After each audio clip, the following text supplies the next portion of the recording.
Welcome to today's Explainer. We're about to embark on a completely wild, counterfactual journey that is going to force us to reimagine, well, pretty much everything we know about our modern world. We're heading way back to the year 480 BC, right into a narrow, sun-baked canyon. We're going to explore exactly what would happen if one of history's most legendary last stands went totally, completely wrong. So, get ready to see how just one single, microscopic change in the ancient past could literally rewrite human civilization as we know it. Okay, to really understand this shift, we've got to set the scene. Picture this. You're under a blistering sun, and this narrow gorge is just packed with an endless Persian army. The source material paints this incredibly vivid picture. You've got the clash of iron armor, the ground is literally shaking from horse hooves, and there are hundreds of thousands of spear tips pointing up at the sky like this terrifying silver forest. And standing against all of that, just 300 Spartan warriors. Their leader, King Leonidas, looks at his men and there's zero fear. It's just total acceptance of what's about to happen. Leonidas simply says, "Today, we buy time." It's an absolutely legendary moment. But brace yourselves, because we're about to completely pull the rug out from under history. In our explainer today, we are looking at a timeline where things go very, very differently. So here is the horrifying twist. That secret mountain pass behind the canyon, it falls to the enemy way, way faster than anyone anticipated. Elite Persian troops immediately flank the Spartans. Arrows start raining down from literally every possible direction. In this alternate reality, King Leonidas throws his final spear at the enemy commander, but instantly he's pierced by dozens of arrows. The 300 put up a fight, sure, but they are wiped out in a flash. There is no drawn-out, glorious three-day stand. Absolutely no time is bought for the rest of Greece to prepare. The wind blows through Thermopylae and leaves nothing but pure silence. Section 1. The Death of Democracy. Geopolitical Collapse. So, without that absolutely crucial time bought by the Spartans, Emperor Xerxes and his massive army just march, completely uncontested, straight into the heart of Greece. And the devastation? It's total. Just days after the canyon falls, Athens is completely engulfed in flames. These magnificent, iconic temples just collapse into ruin. The agora, the bustling public square that was the center of Greek life, it falls totally silent. Citizens are scattering in terror. And the ones who stay? They have literally no choice but to bow to the new empire.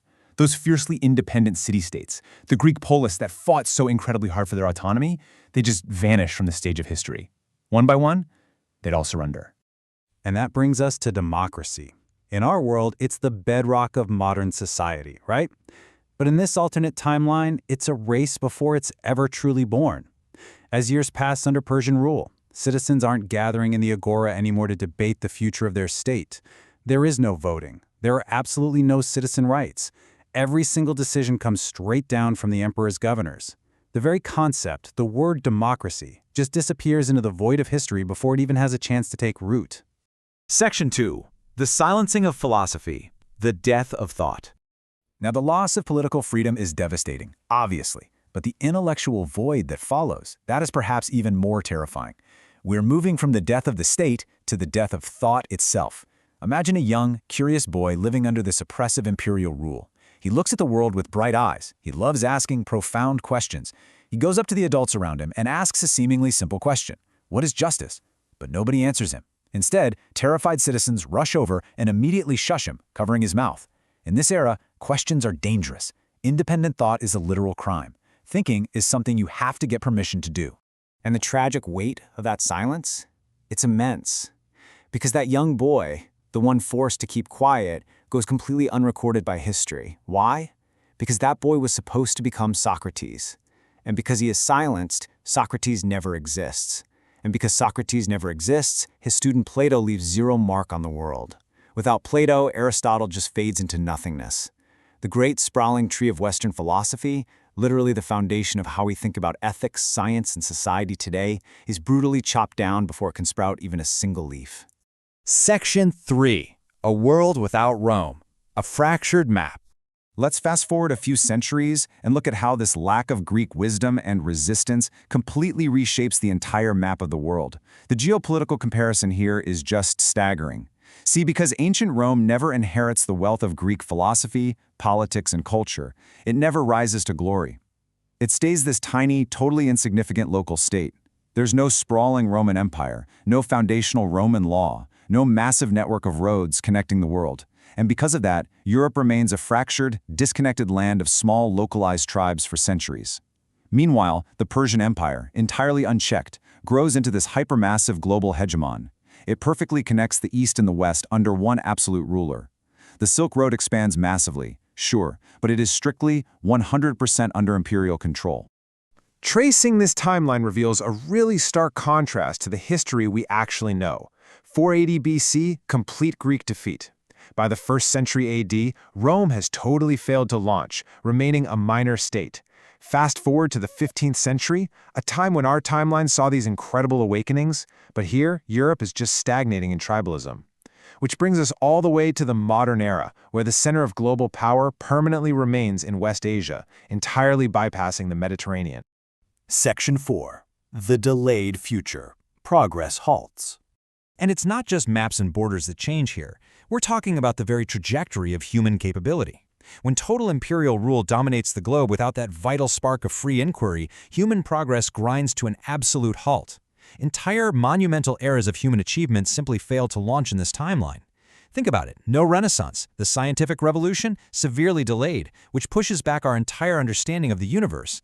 The age of discovery is postponed for centuries. The steam engine is never invented when it should be, which means the Industrial Revolution remains nothing but a distant dream of the far future. Humanity is effectively trapped in a state of technological and cultural stasis, living generation after generation exclusively under the absolute command of an emperor. Section 5. An alternate present, the modern Persian era. Let's bring all of this right up to the modern day to see the final, pretty chilling result of this timeline. Imagine walking into a modern-day classroom in this alternate reality. A kid is sitting at a desk, learning world history. Hanging on the wall of their classroom is a gigantic, world-spanning map of the Persian Empire. The child opens their textbook, and on the very first page they read, "The great Emperor Xerxes united the Western world and achieved eternal peace." It's incredibly jarring, isn't it? The entire narrative of history has been completely rewritten to praise the conqueror who snuffed out the spark of Western civilization. The end result is absolute historical erasure. To this modern child, Sparta is just some strange, obscure local name on a map. They have never even heard the word democracy. They know absolutely nothing of ancient Greek philosophy or the glory of Rome. And honestly, most tragically of all, no one in this world has any memory of the 300 warriors who stood in that canyon. Their sacrifice is completely and utterly forgotten. Section 6. The Butterfly Effect.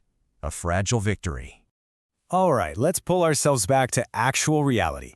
Taking this counterfactual journey gives us such a profoundly new appreciation for the history that actually happened, doesn't it? I want to leave you with a really provocative question to think about. What if our entire modern world, our science, our philosophies, our democracies, what if all of it is built on a single, incredibly fragile victory in a narrow canyon? It is a staggering thought. If those 300 men hadn't held on to their spears until the bitter end, back in 480 BC, the world we live in right now might never have existed. History doesn't always hinge on the grand movements of massive empires, you know. Sometimes, the entire course of humanity rests on the incredibly small, brave choices of just a few. Thank you so much for exploring this amazing source material with me today, and keep questioning history.